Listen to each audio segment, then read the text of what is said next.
Hey,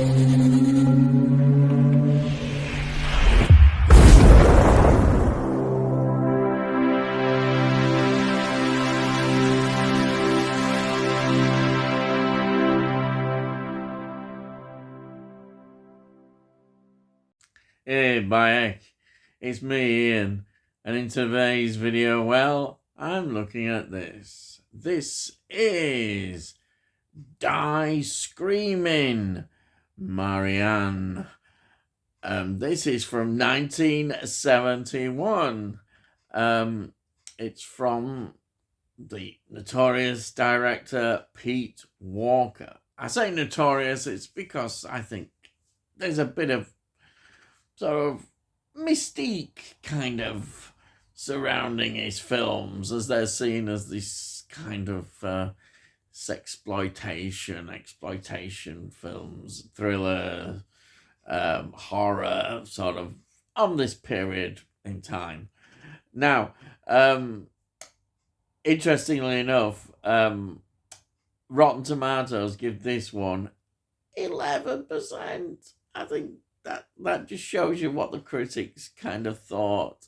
And I think to some extent they still do. But then there's others now who really appreciate this particular sort of film of that period. And also I think because they're very entertaining. They really are. And this, for instance, as I'm going to show you, is well worth having in your collection. I think so. I really enjoyed it. Now, it's 99 minutes long. It is pretty good. It's written by Murray Smith, who wrote, in fact, another 4 films for Pete Walker. So he obviously somebody really got on well with in terms of for his films. So as I say, it's directed by Pete Walker. And notable films that stand out are School for Sex, 1969, Cool It Carol, 1970. I love these titles, don't you? And then my favourite of mine, House of Whipcord, 1974. What a film that is. Oh, you just can't. Oh, yes, wonderful. And Frightmare, 1974. And House of Mortal Sin, 1976. Oh, what a collection. And now his last film, in fact, that he did was House of the Long Shadows, 1983. And this is a real quality film to end his particular film career. And he's gone in, I think he's retired. In this film, we have got Vincent Price, we have got Christopher Lee, Peter Cushing, and John Carradine. And I've reviewed this somewhere quite a long time ago. It's in my collection. And it's like a horror comedy. And it's really good. That's from 1983. So that's really good. That's really a really good selection of films that he did. And it's just very enjoyable. It was made on a budget of £60,000.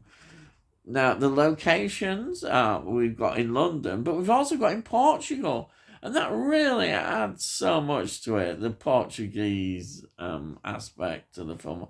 I really like it. And it's all part into the story. It's great. Now, there's also, I just have to mention, there's this song, which is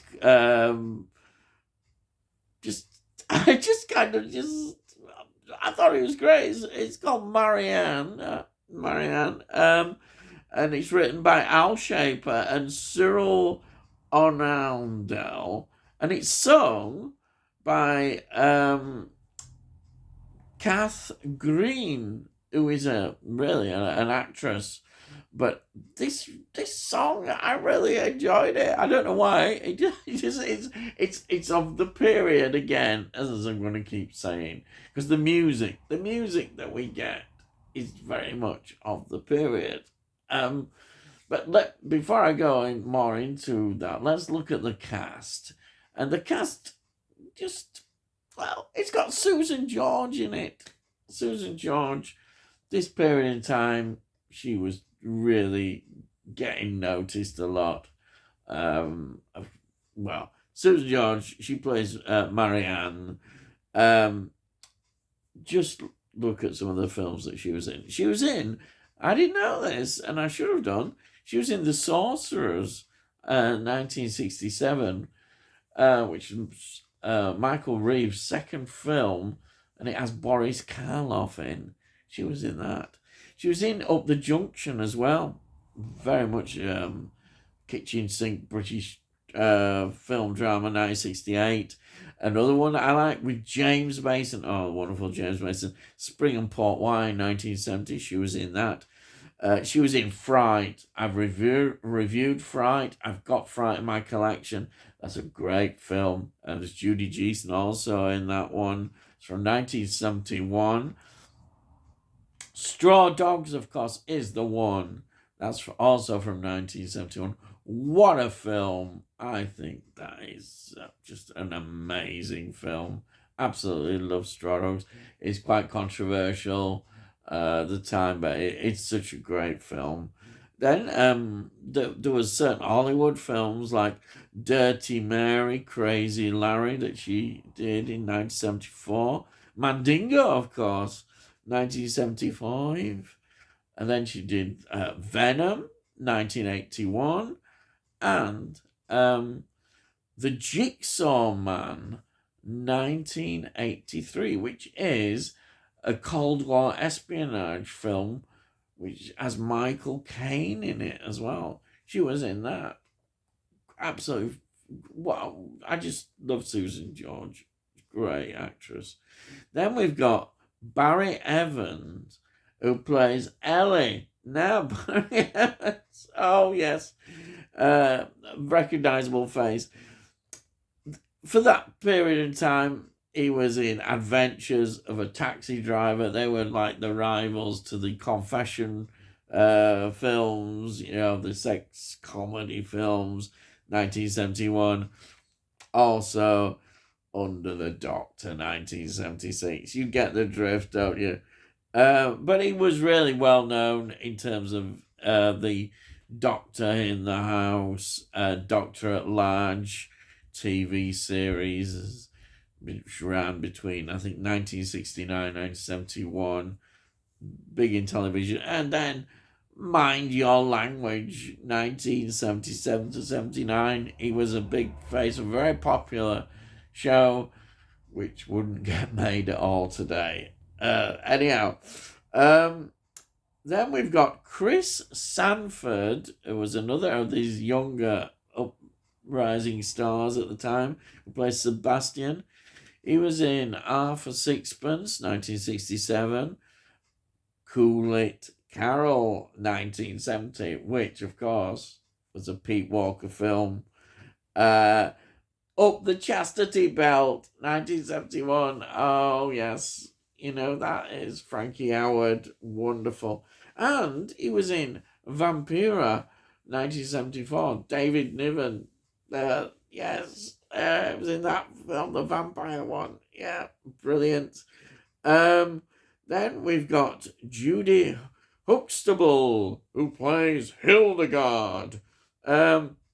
Films that she was in, and one that I really love is Scream and Scream Again, 1970, Vincent Price.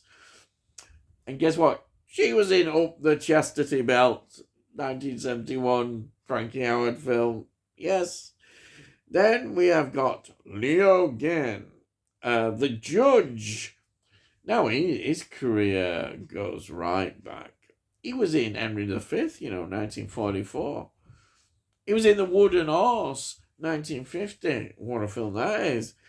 And then later,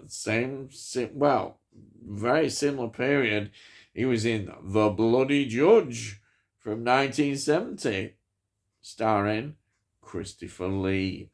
Oh, yes.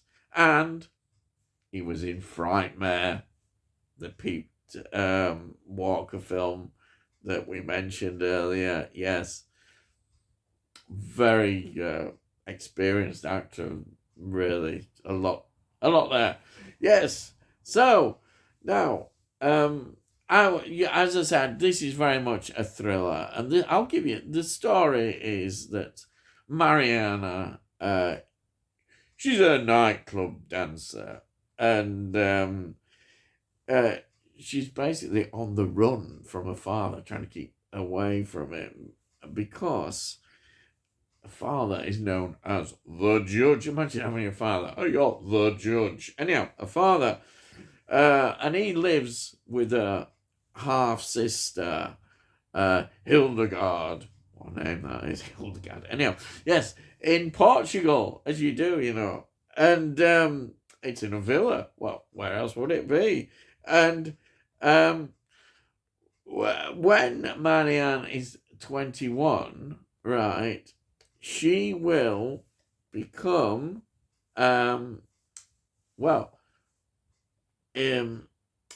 her mother's inheritance will come through, and it means she'll be able to get access to the bank account, which, as apart from, nice bit of money, of course, happens to have very incriminating documents about her father, the judge again, who was a bit of a crooked character. Oh, aye.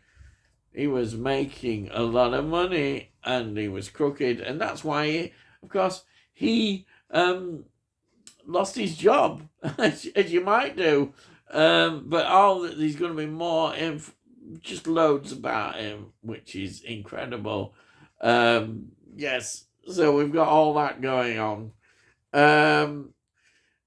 And of course, he wants to get hold of those numbers, and he uses various methods to get hold of them. And, he wants her over in Portugal, and then he can get her. And this is what eventually happens. As the story develops, she ends up going to the villa in Portugal. The film, I absolutely loved it, but I think it's quite important to say that the film, it has a certain tone to it in places, and the ending is really quite dark. It's a very dark ending, and amazing. Susan George, it's just a top-notch performance. It really is. She is excellent in this. Really, really is. As I said, the film is of the period, and we get, and I love it, watching the locations, and I love seeing London of the 70s, these early 70s. All the fashion is all there. The whole atmosphere, the music, as I mentioned, I absolutely love this film. It's just a joy. A lot of people are a bit down on it. I don't know why. They don't think it's that good. I enjoyed it. I think there's a lot worse films than this. And if you enjoy a film, then that's good. But, I mean, how can you not enjoy a film with Susan George when she always gives great performances? And she's really good in this. So I like it. And I'm really happy to have this in my collection. And I recommend it. And here it is again. Oh, there it is. Brilliant. There's the back again. And there's extras in. There's some really good extras about the background to this film, by the director himself, Pete Walker. Look at that. That's good, isn't it? Really good. Yeah. I could happily watch this again and again. I think it's great. And I don't care what people say. Yes. So that's it. If you're new to the channel, please subscribe. I want to let you know when I put out these videos. Also, if you just have a look at the playlist, you can see all the things that I review. We've got a whole range of films and also TV shows, and a bit of music thrown in, and all this. Hopefully, you might like it. I often have a nostalgic feel to everything. And if you like this particular video, please give it a like, because it gets it out on YouTube and into algorithms and all that. And hopefully other people then might enjoy my videos. Or perhaps they won't, I don't know. But if you've got any comments as well, please put your comments down. I love to read your comments. I'll always answer your comments. And buy it, it costs no. You can't say fair than that nowadays, can they? Buy it, you can't. So that's it.